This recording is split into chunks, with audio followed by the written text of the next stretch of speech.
Hi there, it's Sabrina from SQ Active, and today I want to look at how you get yourself out of bed and also how you would get yourself up from the floor.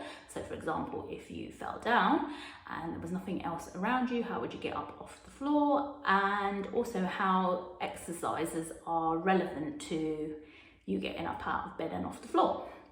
So I'm going to start with being on the floor.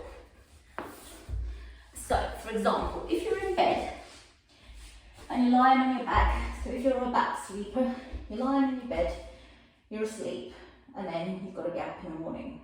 Now, some people would roll onto their side, and they will push themselves up from here. So you might put your arm out to help you get up, like this, which means you would need quite a lot of arm strength, but here, your core needs to stabilise you in order to protect your spine, because if you're not protected and you're floppy, then you're going to again end up with a spine that is unsupported, so it will curve. So if you're in this position, your core kicks in, it should do it automatically, so that when you push, you're coming up as a solid block in the central region. So if you think of yourself as a rectangle or a square here, this stays solid in the middle. Now if you're coming up from the side, you need that pushing strength through your arm and your shoulder. If you were lying on your back and you wanted to get up from here, let's say you heard your doorbell ring and you were asleep and you were shocked, it was a bit of a surprise, you're more likely to sit up like this, that you've got a curl up happening there.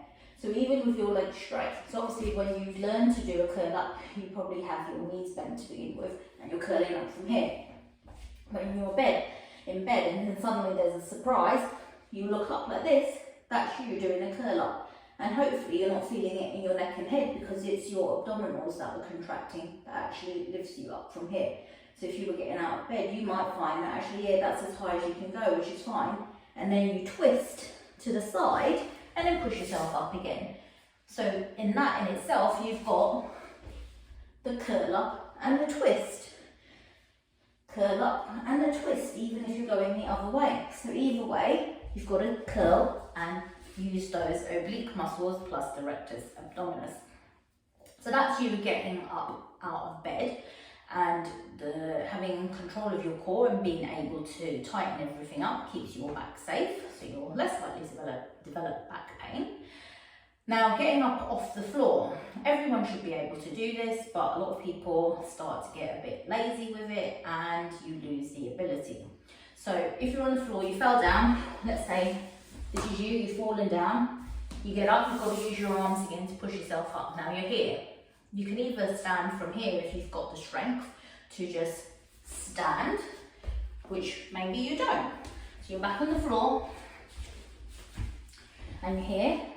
So what do? You get up onto all fours if you can.